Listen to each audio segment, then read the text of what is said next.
Boa noite a todos. Nós estamos iniciando esse novo modelo de palestras, estamos nos adaptando, né, a esse novo momento e nós queremos primeiro agradecer a todos pelas contribuições que nós tivemos da campanha do quilo.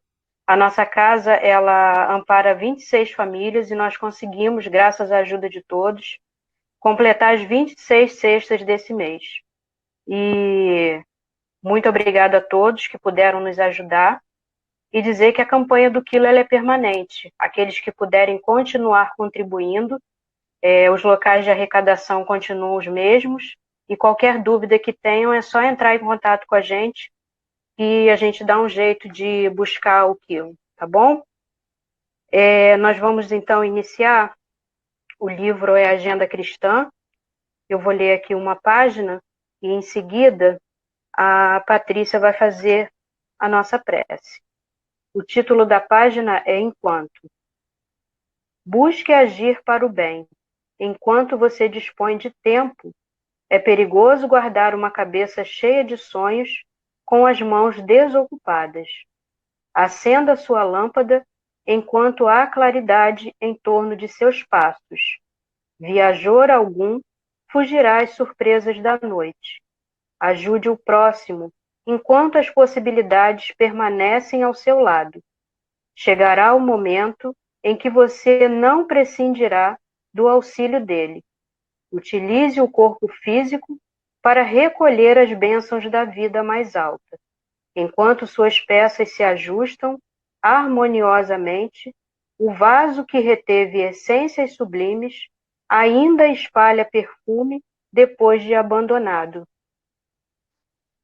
De suas lições, sensatamente, na escola da vida, enquanto o livro das provas repousa em suas mãos. Aprender é uma bênção, e há milhares de irmãos não longe de você, aguardando uma bolsa de estudos na reencarnação. Acerte suas contas com o vizinho, enquanto a hora é favorável. Amanhã, todos os quadros podem surgir transformados. Ninguém deve ser profeta da morte, nem imitar a coruja agorenta. Mas enquanto você aguardar oportunidade de amealhar recursos superiores para a vida espiritual, aumente os seus valores próprios e organize tesouros da alma, convicto de que sua viagem para outro gênero de existência é inevitável.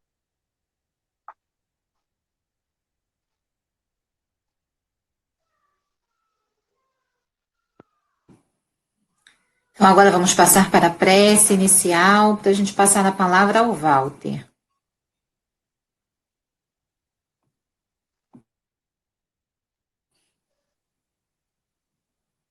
Senhor Jesus, agradecemos pela oportunidade que o Senhor nos dá de mais um estudo, onde conheceremos os teus ensinamentos por intermédio das reflexões do companheiro que fará o uso da palavra nesta noite.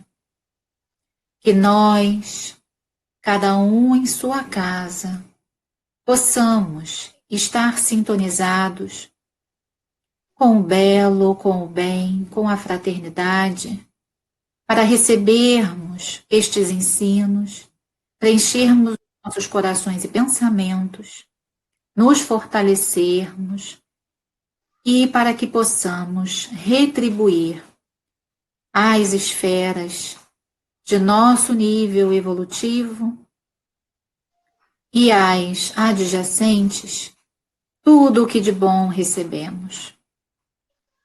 Que neste momento, Senhor Jesus, toda a terra seja envolvida pelos nossos mais doces sentimentos.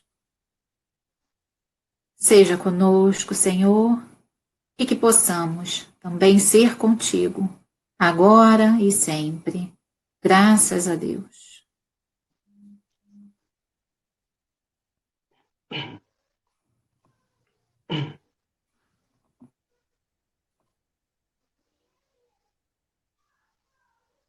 Nós vamos agora, então,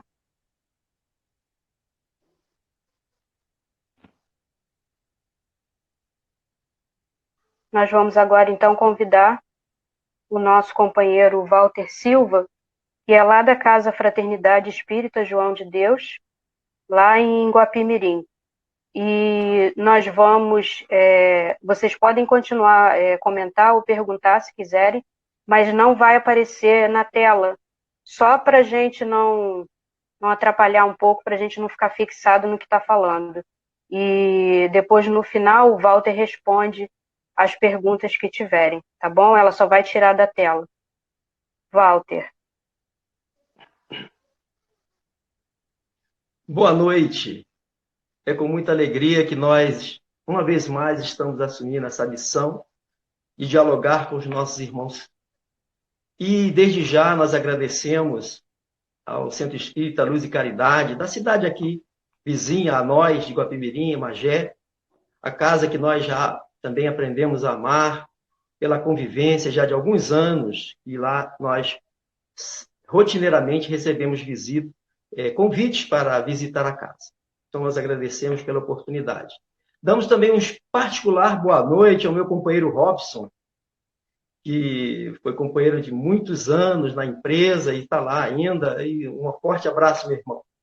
Um outro abraço para o Juca, que também já nos cumprimentou. E a nossa querida, muito especial Maristela, lá da cidade de Maricá, que mais uma vez está nos dando essa honra de nos acompanhar.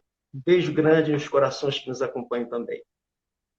Para iniciar, falar sobre fora da caridade não há salvação, me remeteu ao ano de 1998, quando, pela primeira vez, recebi um convite da casa que, à época, frequentava o GECAL de Itaboraí, né? O Grupo Espírita A Caminho da Luz.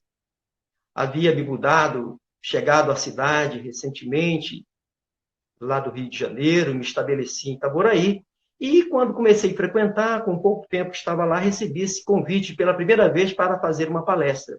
E o tema foi exatamente este.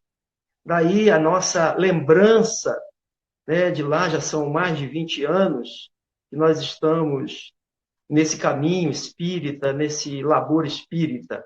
E revisitar esse tema, ainda que já o fizemos talvez algumas dezenas de vezes, porque falar de espiritismo não tem como desassociar da caridade.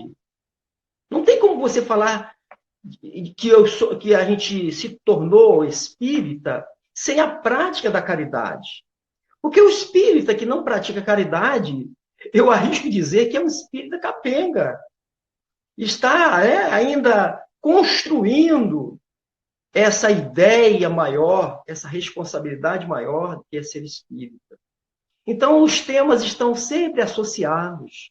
Qualquer obra que nós vamos visitar, praticamente todas as palestras que nós temos oportunidade de fazer e acompanhar dos nossos amigos, fatalmente a caridade, ela precisa estar presente, não só nos nossos discursos, mas particularmente em nossas atitudes. Então, esse tema é o que talvez me fez ficar na doutrina espírita.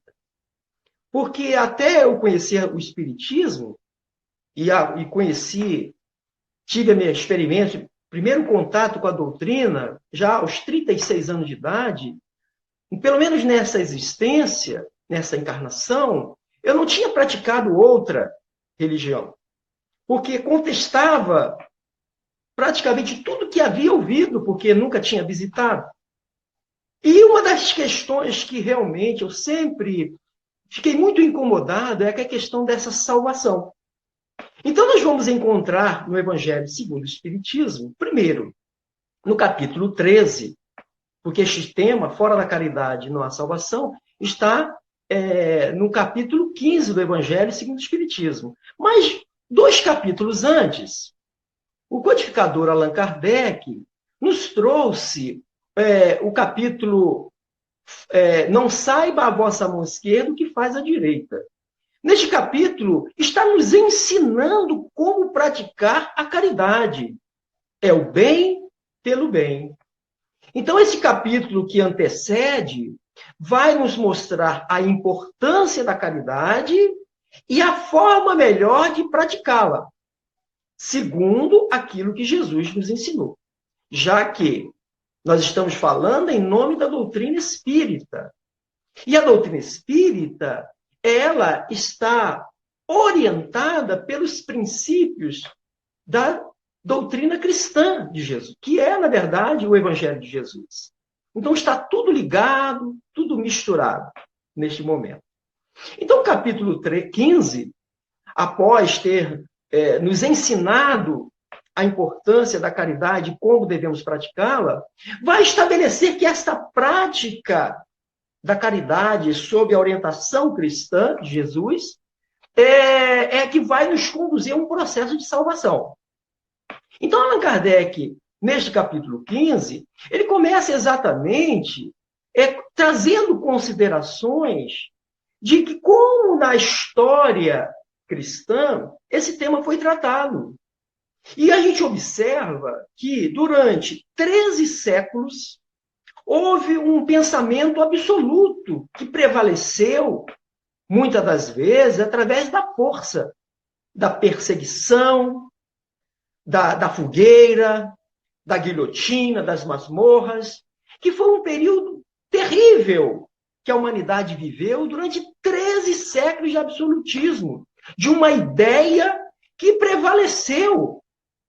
Entre essas ideias que prevaleceram, onde a igreja, com mão de ferro, conduziu esses anos todos, séculos, a questão da salvação estava presente. Então, o que nós vimos como imposição dogmática, teológica, é que se a salvação estava na igreja, quem estivesse fora da igreja estava fora da salvação. Ou seja, dentro dessa visão teológica, nós estaríamos todos fadados a terminar a nossa eternidade, a nossa imortalidade, viver para todo sempre, para toda a eternidade, no inferno. Bom, no início do século XVI, com a Reforma Protestante, onde Martim Lutero, um sacerdote alemão, ele resolve protestar. Daí o termo protestantismo. E dentre as teses, que foram 93 teses, que ele enfrentou a igreja tradicional, a questão da salvação também foi enfrentada. Então, não mais era a igreja que salvava, agora era a verdade que salvava, ou seja, a fé. A fé que era entendida através dessa verdade preceituada por essa nova interpretação dos textos bíblicos, de tudo aquilo que era tradição na religião cristã. Bom,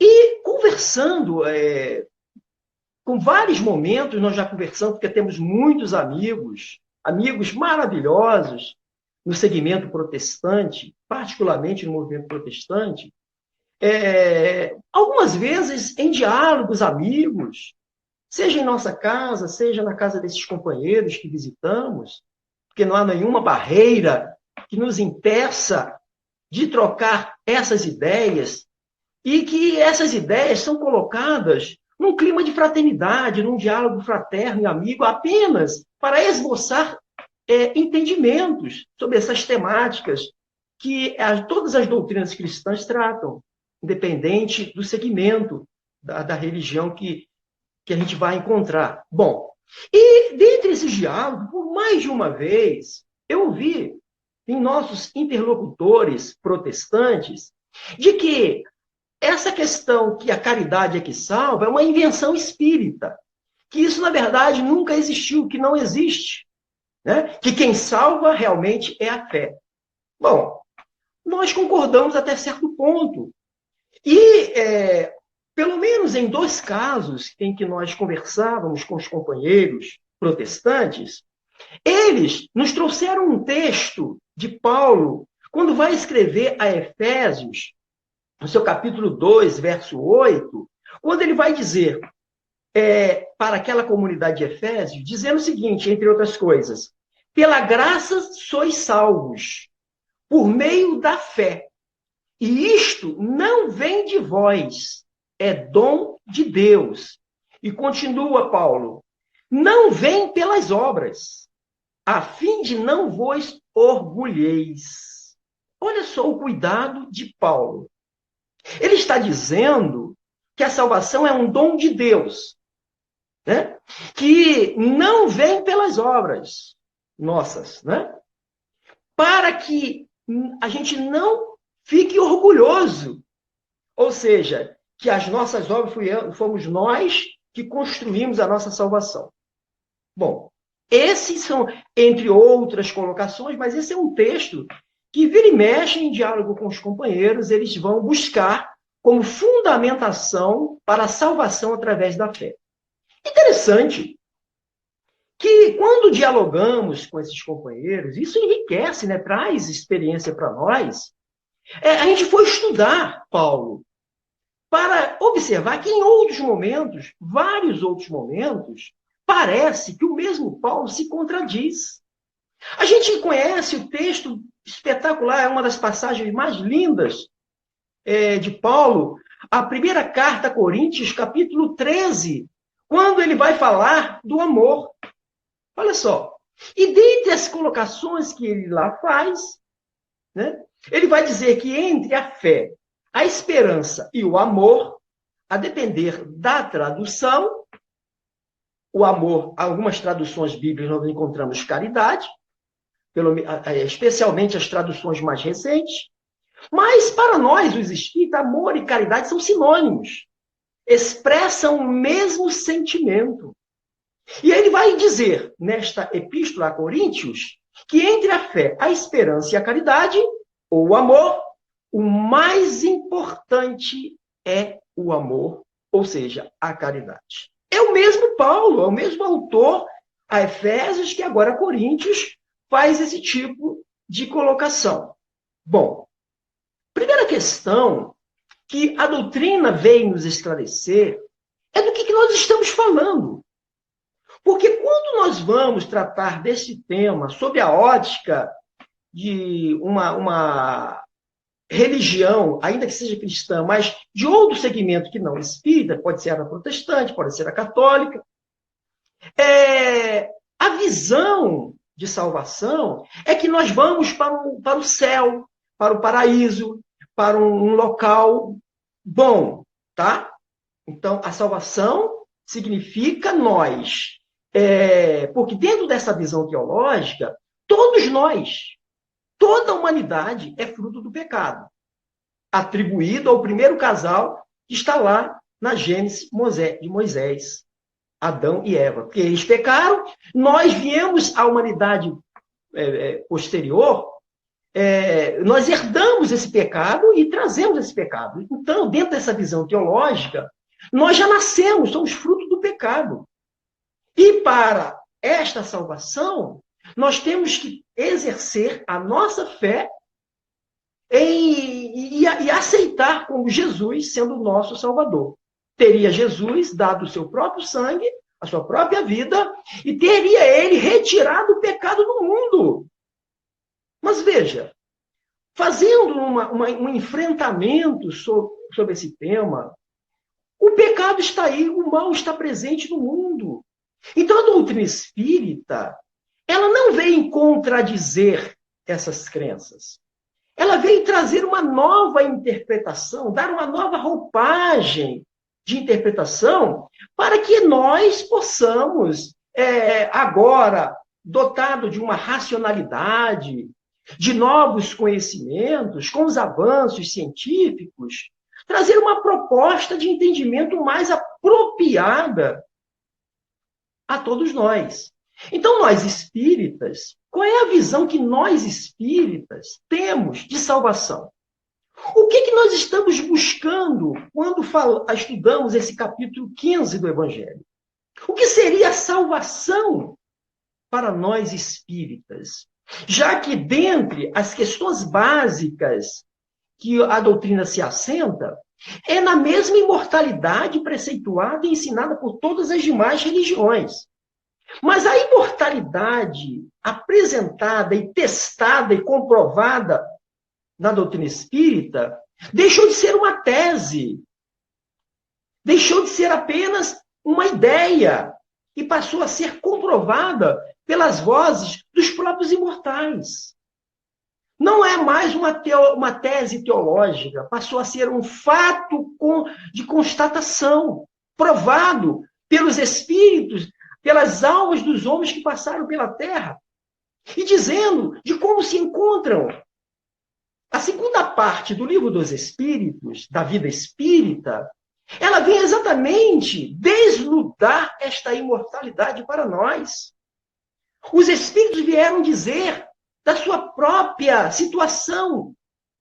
E depois, na quarta obra de Allan Kardec, no livro Céu e Inferno, na sua segunda parte, nós vamos encontrar ali dezenas de testemunhos através das evocações que o codificador fez e trazendo desde os espíritos felizes até os espíritos infelizes, os suicidas, da situação de cada um deles. Então, o que seria salvação? Já que esta vida, a gente sai do corpo sem sair da vida. Hoje está provado isso. Nós, espíritos, não temos nenhuma dúvida disso. Que a vida continua, e é de tal... Essa vida continua, e ela é tão semelhante a esta que estamos aqui, ou melhor, estas são tão semelhantes àquela, que quanto as entidades espirituais desencarnam, sem saber que desencarnaram, continuam com seus afazeres, ou pelo menos tentando fazer as suas relações familiares, espíritos que entram no ônibus tomando condução para ir para o seu trabalho. Então, nós estamos convivendo com essas entidades e, ao nos visitarem em nossas reuniões mediúnicas, eles não se dão conta de que aconteceu. E nós temos que ter um tato psicológico muito grande, uma condição de encaminhar esses espíritos para que eles possam chegar a esta conclusão através de estímulos, de umas novas percepções que nós vamos trazer para eles. Então, a salvação, me parece, pelo menos é o que eu entendo, é um despertar de consciência para esta realidade espiritual. E que esta salvação, sim, é a construção de nós mesmos. É aquilo que fazemos de nós mesmos. Mas ainda voltando naquela questão dita pelos nossos interlocutores, particularmente protestantes, afirmando que isso seria uma invenção espírita, que a salvação é pela fé e que a obra nós podemos fazer como uma característica da nossa humanidade, mas isso não tem nenhuma relação com a salvação que Jesus veio trazer. Então, se essa é a argumentação, nós temos que nos recorrer de quem? Do próprio Jesus. Nós temos que buscar fundamentação exatamente na mesma linha de raciocínio dos nossos interlocutores, sem querer impor o nosso ponto de vista, apenas trazer convicção para nós espíritas. O espiritismo é para ser estudado por nós, que optamos, que escolhemos a doutrina espírita como orientação espiritual para a nossa existência. Então, é através da doutrina espírita que nós temos que buscar convicção, erguer a nossa casa de fé sobre a rocha firme, segundo Jesus. Então, veja, o próprio Cristo, vários momentos, e aí o Jesus começa dizendo, por exemplo, os meus discípulos serão reconhecidos por muito se amar. Então, isso já é uma característica que deveria estar presente, deveria estar, ainda que vez por outra, nós não reconhecemos esse amor, que nós ainda estamos distanciados daquela evolução que precisaremos ter, estamos a caminho dela, para amar em conformidade de Jesus. Porque Jesus disse assim, além de afirmar que os seus discípulos seriam reconhecidos por muitos se amarem. Que vos ameis, disse o mestre, conforme eu vos tenho amado. Aí complicou a nossa vida. Porque não basta amarmos uns aos outros. Nós precisamos amar conforme Jesus. Então, aí complicou, né? Porque é amar incondicionalmente. Amar a todos. Jesus não fazia acepção de pessoas. E a gente fica vendo religiosos de várias denominações, inclusive espíritas, de fazer a escolha, de impor condições. Isso e não é caridade, companheiros. Mas voltando ainda, antes de nós avançarmos nas considerações de Jesus sobre esse tema, já que Paulo, na sua epístola a Efésios, ele fala sobre o orgulho, para que nós não nos orgulheis. Olha o que está na pergunta 785 do Livro dos Espíritos. O Livro dos Espíritos, nessa pergunta, Allan Kardec questiona os imortais. Quais os obstáculos ao progresso na Terra? Que tipo de obstáculo o homem enfrenta na Terra para que esse progresso aconteça em nosso planeta? E eles foram literais. Orgulho e egoísmo. Ponto. Depois a resposta continua. Mas ele respondeu orgulho e egoísmo. Ponto. Então, Paulo tinha razão. A época, dada ao contexto, né, as situações que ele enfrentava, de evitar, né, estimular este orgulho de alguma razão. Paulo teve várias motivações para tomar determinadas decisões. Vamos encontrar ele também tendo que agir com relação a essa relação nossa com os mortos, pseudos-mortos. E ele proibiu a evocação dos mortos. E muitos companheiros, aos nossos dias, invocam essa passagem para proibir a prática da mediunidade. Então, o que Moisés invocou à sua época é o mesmo que é invocado na doutrina espírita hoje. Se nós temos que ter a seriedade, né, a elevação de pensamento, o recolhimento devido para o exercício da prática da mediunidade. Então, nós entendemos perfeitamente, mas nós precisamos contextualizar para que essa compreensão haja. Né? Então, ele estava certo, porque os espíritos já nos responderam hoje que o nosso maior problema ainda continua sendo o orgulho e o egoísmo. E estamos falando de caridade, que é o contraponto ao egoísmo, que é o altruísmo. A pessoa altruísta é aquela que pratica essa caridade. Né? Então, Jesus colocou para nós. Então, nós estamos aqui buscando fundamentação na fala de Jesus para justificar essa base angular da doutrina espírita, que é fora da caridade não há salvação. Então, depois de ter dito sobre a questão de amarmos uns aos outros, e ele se coloca como modelo de amor, que é uma meta, nós temos que buscar isso. Olha o que ele vai dizer. A cada um será dado segundo as suas obras. O que Jesus estava dizendo? O que ele queria dizer com isso? Nós podemos ter diversas interpretações, mas para nós não há nenhuma dúvida. Ou seja, o que será dado depois, porque Jesus vem falar de um reino.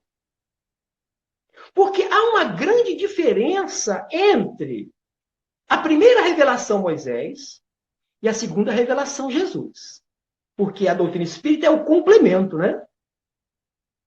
Por isso que a 10ª e última lei, que está lá no capítulo 11 da terceira parte do Livro dos Espíritos, tem essa tríplice ideia. A lei de justiça, de amor e de caridade. Ou seja, justiça Moisés, amor Jesus, caridade o Espiritismo. Então, lá na primeira revelação, a recompensa para o bom fiel era na terra. Moisés não falava de reino de Deus, ele não tinha, aliás, nem noção, à época, ou possibilidade, ainda que tivesse, de falar a respeito disso. Porque as pessoas ainda eram muito materialistas. Então, ela queria ver o resultado da sua subserviência a Deus, ali ainda agora, encarnado, para deixar para depois. Então, Moisés conduziu todo aquele processo, trazendo promessas de uma recompensa na terra. que esperava por essas pessoas uma terra que jorrava leite e mel. Era tudo que os judeus queriam, meus irmãos. Uma terra que jorrasse leite e mel. Era o verdadeiro paraíso para as condições que viviam à época. E quando Jesus vem, a segunda revelação, essas recompensas deixaram de ser na terra. Passaram a ser numa vida futura, em dias futuros, ou seja, no reino de Deus. Então veja, e Jesus falando sobre o reino de Deus, que as recompensas seriam depois, ele fala que a cada um no reino de Deus seria dado segundo as nossas obras. E que essas obras teriam consequências. Ele falou segundo as obras. Essas obras poderiam ser boas ou não. No caso aqui, a caridade está assentada nas boas obras. Porque não poderia ser diferente. Agora, dentro da ótica espírita, as obras que não se enquadrem como boas trarão consequências também para essa vida futura, para o mundo espiritual, para essa imortalidade que vai nos acompanhar sempre. Não é? Então, a cada um segundo as suas obras. Foi claro Jesus no nosso entendimento. E ele continua ainda. Reconhece-se a árvore pelo fruto. Temos alguma dúvida do que Jesus queria dizer? Né? Porque tem um doutor da lei que ficou na dúvida. E Jesus, ele fala, aliás, o capítulo 15 começa exatamente falando dessa parábola. Né? A parábola do bom samaritano, que foi um diálogo estabelecido com o doutor da lei que foi buscar Jesus. E ele perguntou ao mestre, Senhor, o que eu faço para herdar a vida eterna? Olha, Jesus estava diante do doutor da lei, que era sabedor de todo o conhecimento da lei. Aí Jesus responde a ele com uma outra pergunta. O que está escrito na lei? O que lês lá? Ou seja, o que você interpretou de lá? Aí ele conhecia e ele respondeu, o doutor da lei. Amarás o teu Deus de todo o teu coração, toda a tua alma, etc. E ao teu próximo como a ti mesmo.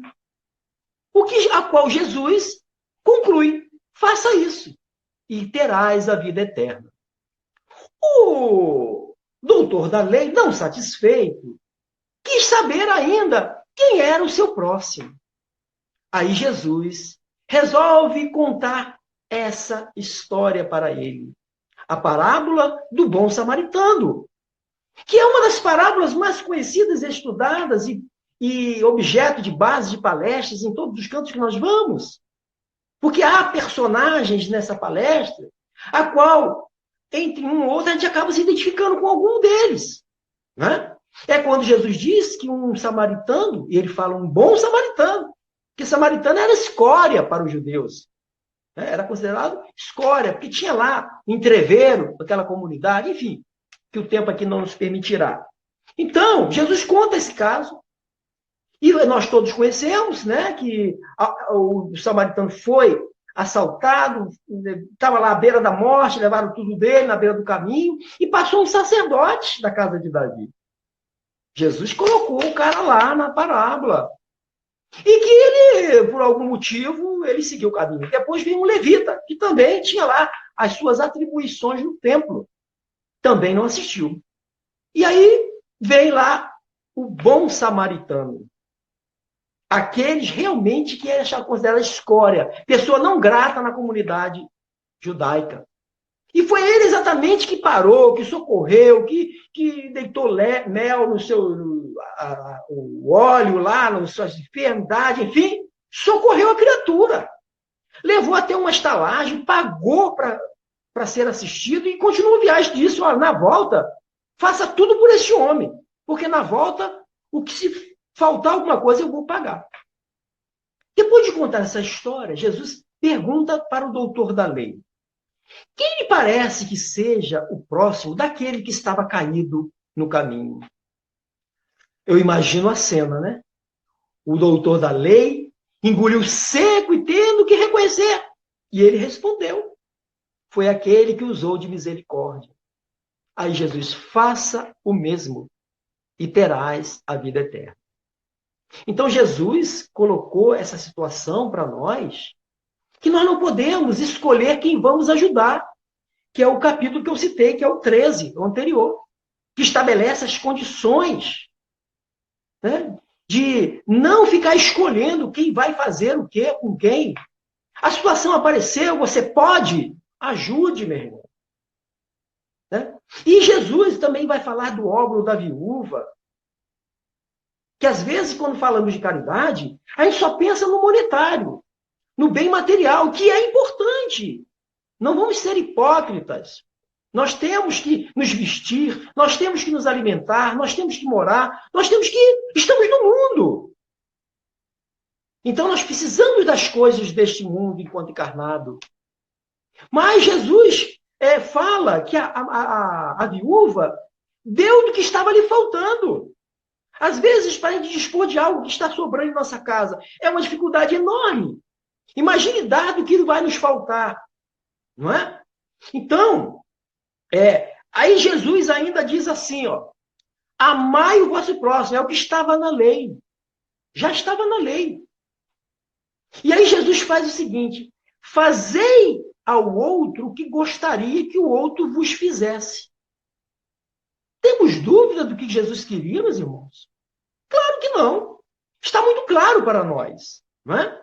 Então, como o tempo não nos permitirá avançar em várias possibilidades deste tema, já que faltam uns poucos minutos para nós encerrarmos, tem uma questão fundamental. Porque na pergunta 621, Allan Kardec pergunta se Deus teria enviado à Terra alguém que pudesse nos servir de guia e modelo para a humanidade. É a menor resposta do Livro dos Espíritos. Em nossas traduções, está lá apenas Jesus. Nos originais franceses, tem algo a mais, está escrito assim, vede Jesus, nos originais franceses. O vede aqui sumiu, ficou só Jesus.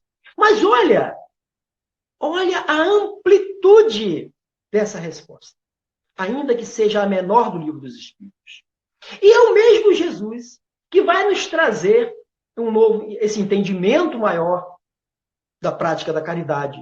E Allan Kardec pergunta aos benfeitores, na pergunta 886 do Livro dos Espíritos, qual a definição que se pode dar de caridade segundo entendia Jesus? Todos nós conhecemos, né? Benevolência para com todos, indulgência com as faltas alheias e perdão das ofensas. Essa é a caridade moral, meus irmãos. E às vezes nós ficamos justificando não praticar a caridade pelo fato de não termos recurso. Mas é ser benevolente com todos. Né? No capítulo 13, tem lá uma questão de que quando a gente vai ajudar alguém, se esse alguém não nos agradecer, é o ingrato, e em razão dessa ingratidão eu não ajudo mais. Está lá no capítulo 13. Depois os companheiros podem ir lá conferir. Então, a gente está fazendo caridade esperando o reconhecimento, o agradecimento do companheiro, pois se ele reconhecer e agradecer, é melhor para ele. Né? Porque não vai mudar em nada o fato de eu ter praticado o bem. Agora, para ele sim, porque se ele agradece, é uma virtude adquirida. Gratidão é virtude. Agora, se nós estabelecemos essas condições, nós estamos pecando na base.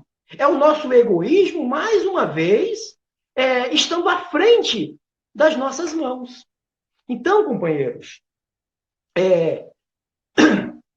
nós temos dois instrumentos, duas virtudes, para que nós possamos, de fato, fazer a caridade. Que é a caridade e a humildade. Precisam caminhar juntas. A caridade é o contraponto do egoísmo. E a humildade é o contraponto do orgulho. Já que são as duas grandes chagas a serem combatidas na humanidade, a começar por nós. Nós temos que ouvir essas mensagens e olhar para dentro. né? Então, para encerrar, que esse tema é muito rico, já que estamos falando em nome do Espiritismo, em nome da doutrina, o Espiritismo precisa entrar aqui, ó, em nossa cachola. Nós precisamos nos instruir segundo o Espírito de verdade. Precisamos compreender todos esses fatos, todos esses elementos que eu trouxe, assim, para poder tentar fundamentar a nossa fé a esse conceito, fora da caridade na salvação, está aí, ao alcance de qualquer um. Então, nós temos que estudar para melhor fundamentação. Agora, não adianta ficar só na nossa cachola. O conhecimento espírita precisa descer para o coração. O espiritismo precisa cumprir um ciclo em nós. Então, é no coração que vai receber a contribuição do sentimento, do amor. Agora, o amor que paralisa, que fica parado no coração, é estéril, não produz nada. Lembram a segunda epístola de Tiago? Né? Quando ele vai dizer que a fé sem obras, ele vai dizer, mostre-me a sua fé, e eu te mostrarei as minhas obras. E pelas minhas obras provarei a minha fé. Está lá no Evangelho, em Tiago, capítulo 2. Então, a fé é que vai dar fundamentação à nossa, perdão, a obra que vai dar fundamentação à nossa fé e ao amor que eu digo sentir pelas pessoas. Então, depois que eu entendi que eu adicionei, né, o meu sentimento, ele precisa sair pelas nossas mãos. Ele não pode ficar represado em nosso coração. Então, para que o Espiritismo cumpra a sua missão em nós, em nos reformar, em nos transformar e regenerar em pessoas melhores, ele precisa entender, sentir, mas, sobretudo, viver. Para encerrar, para entender essa posição das nossas mãos, Madre Teresa de Calcutá, dentre as memoráveis frases que deixou para a humanidade, ela dirá: mãos que trabalham são mais santas do que bocas que apenas oram. Então, vamos, na impossibilidade de usar as mãos agora, vamos usar a nossa boca para orar e agradecer. A qual convido todos que nos acompanham aqui a nos elevar o pensamento a Deus. Deus, nosso Pai divino, companheiro Jesus, amigos, benfeitores que nos amparam, inspiram nesta jornada, nesta caminhada difícil, Senhor, mas é a oportunidade bendita de ascensão espiritual. Por isso, Senhor, em dias tão difíceis de enfrentamento, estamos todos passando, a humanidade inteira, Senhor, rogamos-te que nos fortaleça, Senhor, que nos ampare, que nos dê ânimo, que nos dê coragem, para continuarmos nesta missão, primeiro de dar conta de nós mesmos, e depois dar conta daqueles que tu nos concedeu viver juntos, Senhor, em companhia. Que a doutrina espírita, Senhor, se espraie, alcance outros corações, se finque em novas mentes, para que de fato possa todos nós fazer bom uso dessas informações, Senhor. Que nós possamos, neste momento, vibrar muita paz, muita serenidade e muito amor nos corações. Muito obrigado a todos, muita paz e até uma próxima oportunidade. Muito obrigado.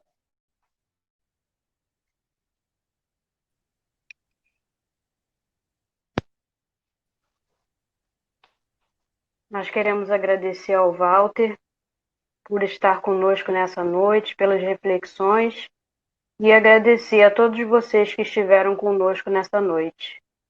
Muito obrigada, uma boa noite, uma boa semana para todos. Na semana que vem a gente se encontra aqui de novo nesse mesmo horário, tá bom? Fiquem com Deus.